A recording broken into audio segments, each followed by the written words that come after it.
설교의 황태자라고도 불리는 찰스 스펄전은 말씀의 중요성만큼이나 기도의 중요성을 강조했던 설교자였습니다. 기도회가 성도의 우선순위가 아니라면 교회의 성장과 성도의 성숙을 기대할 수 없다라고 말할 정도로 말이죠. 게을러서 하나님께 기도하지 못한다면 어떻게 축복을 기대할 수 있겠는가? 함께 모여 기도하며 주님 섬기지 않는다면 어떻게 오순절 성령의 그 역사가 오늘날 우리에게 일어날 수 있겠는가?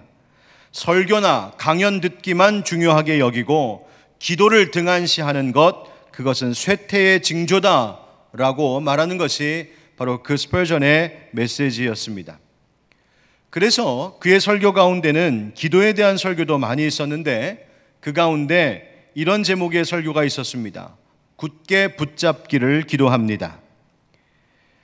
영어 본래 제목을 보면 이 붙잡다라고 하는 말을 표현하기 위해 영어 단어로 fasten이라고 하는 단어를 사용했는데, 여러분 이 fasten이라고 하는 단어는 우리가 안전벨트를 꽉 매다 할 때, 안전벨트를 차다라고 할 때에 그 매다, 붙잡다는 의미로 쓰이는 영어 단어입니다. 그러니까 그리스도인은 마치 안전벨트를 꽉 매듯이 그리스도인으로 항상 붙잡아야 할 것이 있다는 말이죠. 그래야 안전하다는 뜻이겠죠. 무엇을 붙잡아야 될까? 먼저는 주 예수 그리스도 놓치지 말고 그분 굳게 붙잡아야 한다고 설교했습니다. 또 복음의 바른 교리도 붙잡아야 하고 또 말씀에 계시된 진리를 굳게 붙잡아야 한다고 말합니다. 십자가 붙잡아야 된다고 합니다. 뿐만 아니라 하나님께서 우리에게 요구하시는 사역, 즉 봉사의 일도 소홀함이 없이 굳게 붙잡아야 한다고 말합니다. 또 교회가, 또 성도들이 서로를, 형제 자매들을 함께 서로 굳게 붙잡아 주어서 흔들리지 않게 해주어야 한다. 마지막으로 교회를 굳게 붙잡아야 우리의 믿음 생활이 안전하다라고 말하고 있습니다.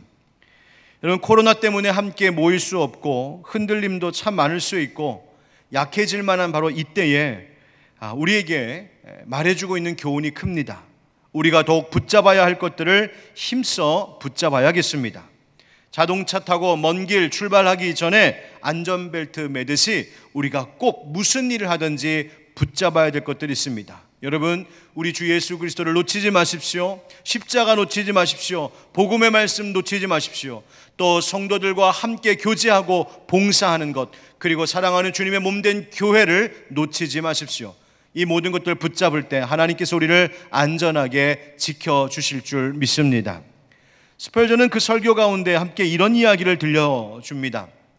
어떤 군인 출신의 아빠가 어린 아들과 함께 다리를 건너가면서 이렇게 말했답니다. 얘야, 아빠가 일 좀 보고 올 테니까 어디 돌아다니지 말고 아빠 돌아올 때까지 이 다리에 여기에 꼭 서 있어야 된다 라고 신신당부를 하고는 이 아빠가 잠시 일을 보러 갔습니다.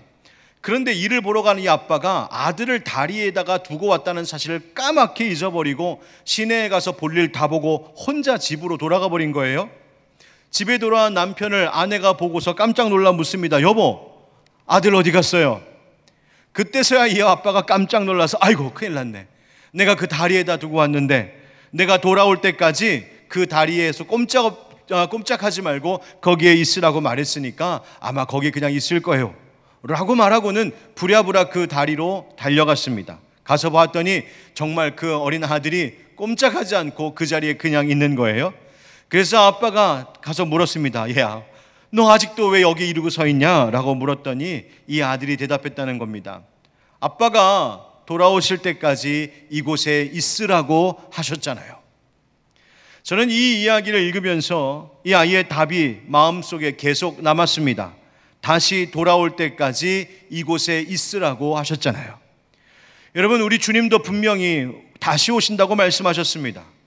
부활하시고 하늘로 승천하셨을 때 그 모습처럼 다시 오시겠다고 약속하셨습니다.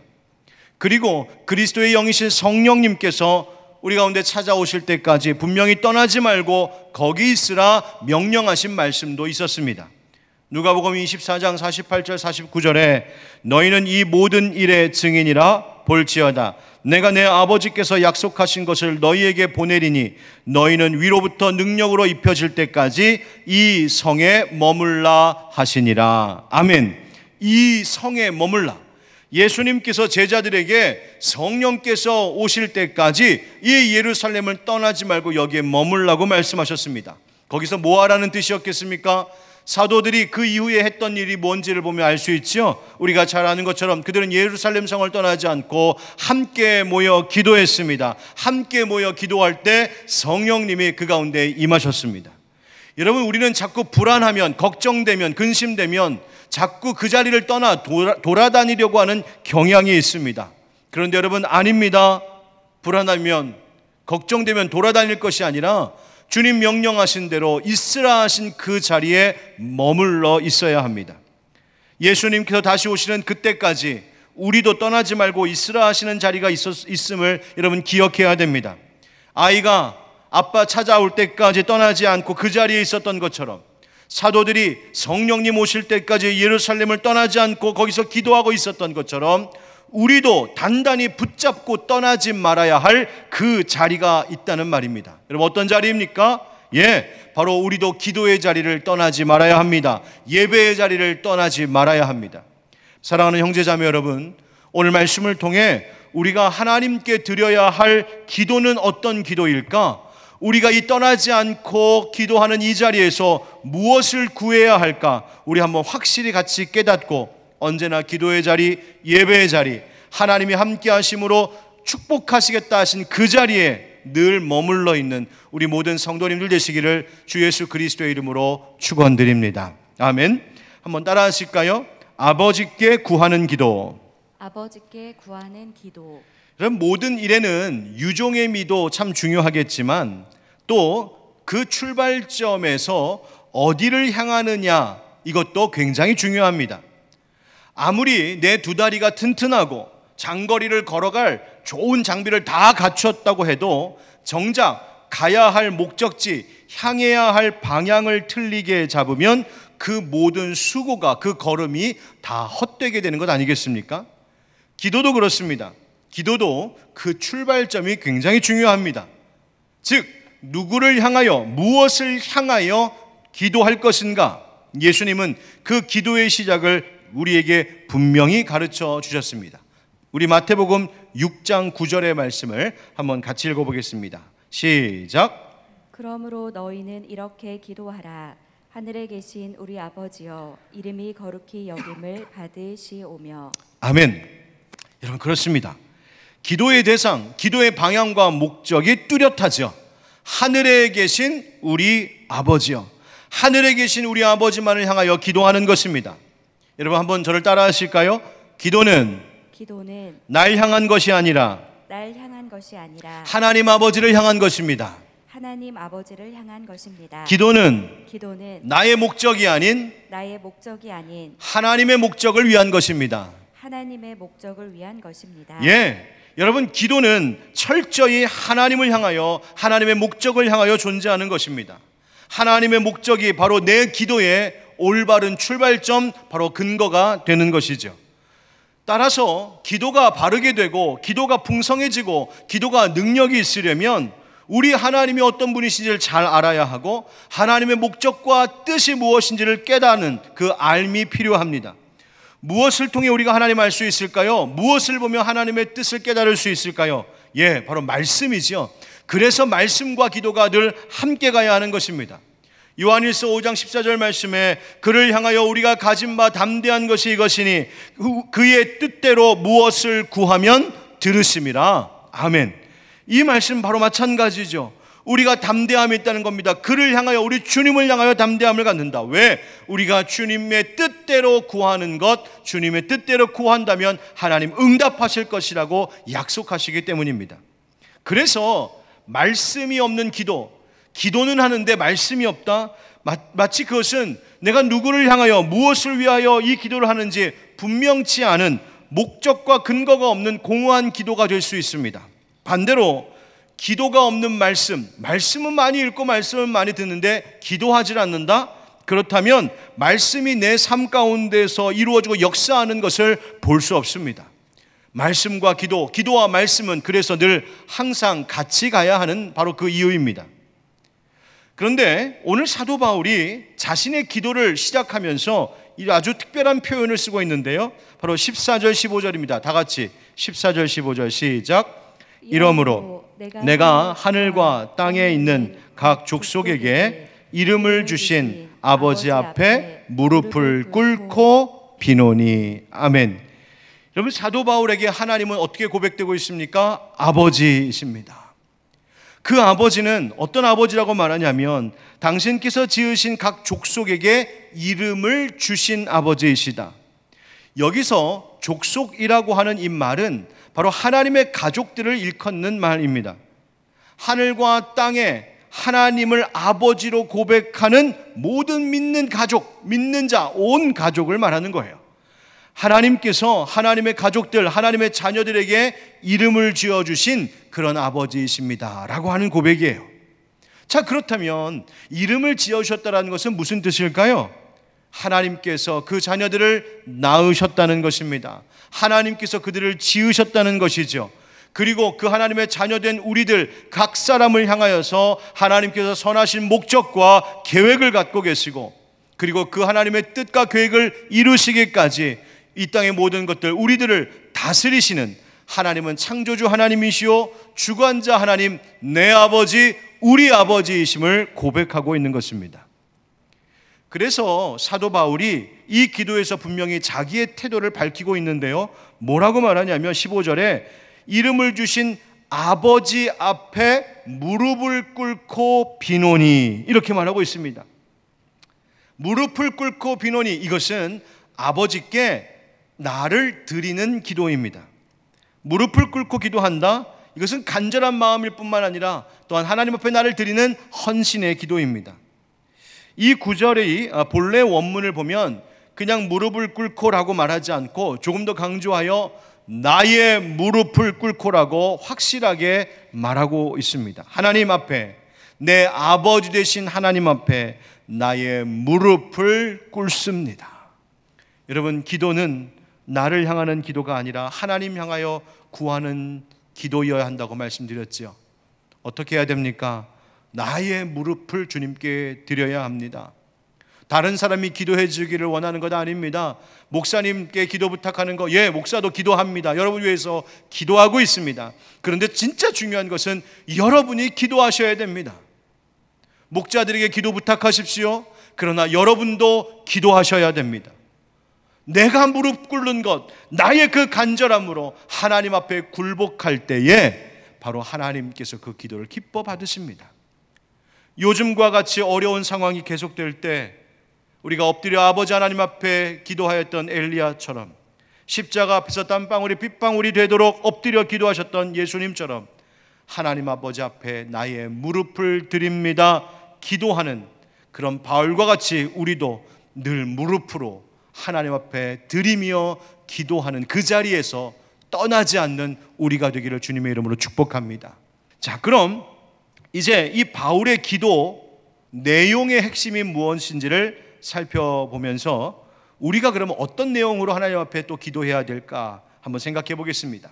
한번 따라 하실까요? 능력을 구하는 기도. 능력을 구하는 기도. 16절 말씀을 같이 읽겠습니다. 16절 시작. 그의 영광의 풍성함을 따라 그의 성령으로 말미암아 너희 속사람을 능력으로 강건하게 하시오며. 아멘. 아멘. 그의 성령으로 말미암아. 여러분, 이 기도는 성령님께서 우리 안에 내주하시기를, 성령님께서 우리 안에 거하시기를 구하고 있는 기도입니다. 자, 그러면 한 가지 질문이 생기죠. 지금 바울은 에베소 교회 성도들을 위해서 기도하고 있어요. 다시 말하면 이미 그리스도인 된 그런 사람들을 위하여, 성도들을 위해서 기도하고 있다는 말이에요. 그러면 그리스도인 안에는, 이미 예수 믿는 자들 안에는 성령님이 계신 것 아닌가요? 예, 맞습니다. 성령님 계십니다. 그런데 왜 또 바울은 그리스도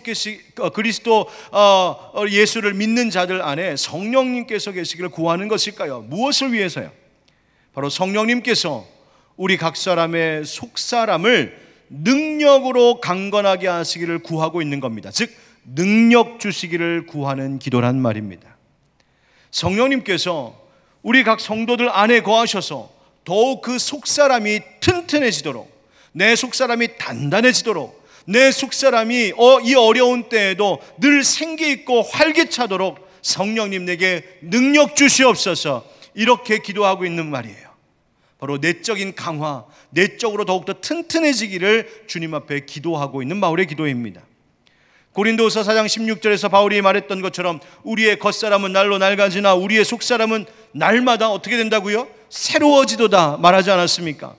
여러분, 진짜 겉사람은 날로 낡아집니다. 점점 쇠약해져 갑니다. 이럴수록 우리가 더 구해야 하는 것이 있어요. 그게 뭡니까? 하나님 능력 주시옵소서. 내 속사람을 그 능력으로 강건케 해 주시옵소서. 내 속사람의 능력이 강화되지 않으면 작은 일에도 무너지고, 내 속사람이 단단하지 않으면 별일 아닌 것에도 자꾸만 내 감정이 막 드러나기가 일쑤입니다. 이 구절을 설명하고 있는 한 책에서 보니까 나이가 들면서 우리의 본색이 드러난다, 그렇게 말하더군요. 젊었을 때는 내가 그냥 기력이 좋아서, 또 생각도 총명해서 내 속사람, 내 속상태를 내가 어떻게든 잘 단속했었는데, 그러니까 젊었을 때는 기운이 있어서 내 감정도 다스리고 욕심도 누르고 하고 싶은 말도 자제하고 행동도 자제가 되었었는데, 겉사람이 낡아지면서 기운이 점점 바닥이 나면 우리 속에 있는 사람이 제어가 되지 않고 숨겨지지가 않고 단속이 되지 않고 그대로 드러난다는 거예요. 그것이 본색이 드러나는 것이다 라고 말하더군요. 예, 정말 그런 것 같습니다. 그러니 어떻게 해야 되겠습니까? 우리가 겉사람이 낡아져서 내 속에 있는 본색이 드러나더라도 그것조차도 부끄럽지 않도록 내 속사람이 성숙해져야 되는 것이죠. 내 속사람이 성령님 주신 능력으로 강화되어야 되는 것입니다. 그러니 능력 구해야 하죠. 성령님께서 내 안에서 능력 주시도록 하나님 앞에 나를 맡겨야 하는 것입니다. 아이러니하게도 성령님, 나는 능력이 없으니 성령님께 맡깁니다 라고 나를 드리면 성령님이 오히려 나를 그때 능력 있게 하시는 놀라운 은혜가 있음을 기억하시기 바랍니다. 17절 말씀 한번 같이 읽어보실까요? 시작. 믿음으로 말미암아 그리스도께서 너희 마음에 계시게 하시옵고 너희가 사랑 가운데서 뿌리가 박히고 터가 굳어져서. 아멘. 여러분, 그리스도께서 너희 마음에 계시게 하시옵고, 여러분, 이 계시다라고 하는 말, 성령님도 우리 안에 내주하시고 그리스도께서 우리 안에 계시다, 여러분 이 말이 굉장히 중요한데요, 이 계시다라고 하는 말에는 헬라어로 두 단어가 있습니다. 하나는 파로이케오라고 하는 단어고 하나는 카토이케오라고 하는 단어예요. 파로이케오라고 하는 말의 뜻은 그 나그네가, 손님이 잠깐 거기에 머물고 있다가 간다 하는 의미로 잠시 머물을 의미하는 겁니다. 카토이케오는요, 나그네가 아니라 마치 주인이 집에 완전히 딱 정착해서 그 집에 영구히 거주하는 것을 의미합니다. 차이가 분명하죠? 사도 바울이 주님, 그리스도께서 저희들 가운데 계시게 하옵소서 라고 기도하는 것은 바로 이 후자 두 번째의 경우입니다. 카토이케오. 이에 대하여 한 신학자는 이렇게 표현한 적이 있습니다. 이 말은 셋방이 아닌 자기 집, 내일 떠날 숙박객이 하룻밤 묵어가는 곳이 아닌 자기 집에 있는 주인의 거처를 명확하게 나타내는 말입니다. 다시 말하면 예수 그리스도께서, 또 그리스도의 영이신 성령님께서 우리 안에 그냥 손님처럼, 나그네처럼 잠시 와 있다가 가시는 내 집이 아니라 주님이 주인으로 영원히 저들 가운데, 우리 성도들 가운데 계시옵소서라고 구하는 기도입니다. 여러분, 바로 이것이 능력입니다. 이것이 속사람이 강건해지는 길입니다. 세 번째 단 하실까요? 깨달음을 구하는 기도. 깨달음을 구하는 기도. 속사람을 능력으로 강건하게 하옵소서 기도한 후에 결국 이어지는 기도는 무슨 내용이냐면 18절 19절입니다. 우리 다 같이 시작. 능히 모든 성도와 함께 지식에 넘치는 그리스도의 사랑을 알고 그 너비와 길이와 높이와 깊이가 어떠함을 깨달아 하나님의 모든 충만하신 것으로 너희에게 충만하게 하시기를 구하노라. 아멘. 아멘. 알고 깨닫기를 구합니다. 저들이 알고 깨닫기를 구합니다. 기도하고 있습니다. 깨달음도 능력이죠. 그런데 바울은 다시 알고 깨닫기를 구하는 것이 있었습니다. 무엇을요? 바로 그리스도의 사랑이 어떠함을 잘 알고 깨달았으면 좋겠다. 하나님 그렇게 되게 해주십시오. 기도하고 있는 거예요. 사실 에베소 교회 성도들은 예수 그리스도의 사랑을 모르는 바가 아니죠. 십자가 사랑을 아니까 그것을 믿는 믿음으로 그리스도인 된 성도들입니다. 그런데 왜 다시 이것을 구하는 것일까요? 우리가 그리스도인으로서 이 세상을 살면서 예수 그리스도의 사랑을 안다고 말하면서 정작 그 사랑 안에 거하지 못하고 그 사랑을 의지하지 못하고 그 위에, 그 사랑 위에 굳게 서지 못하고 그 사랑을 닮아 우리도 사랑하지 못할 때가 많기 때문입니다. 넘치도록 풍성한 예수 그리스도의 사랑을 머리로만 알고 이 굳어지고 냉랭한 가슴으로 사는 바로 우리를 위하여 기도하는 것입니다.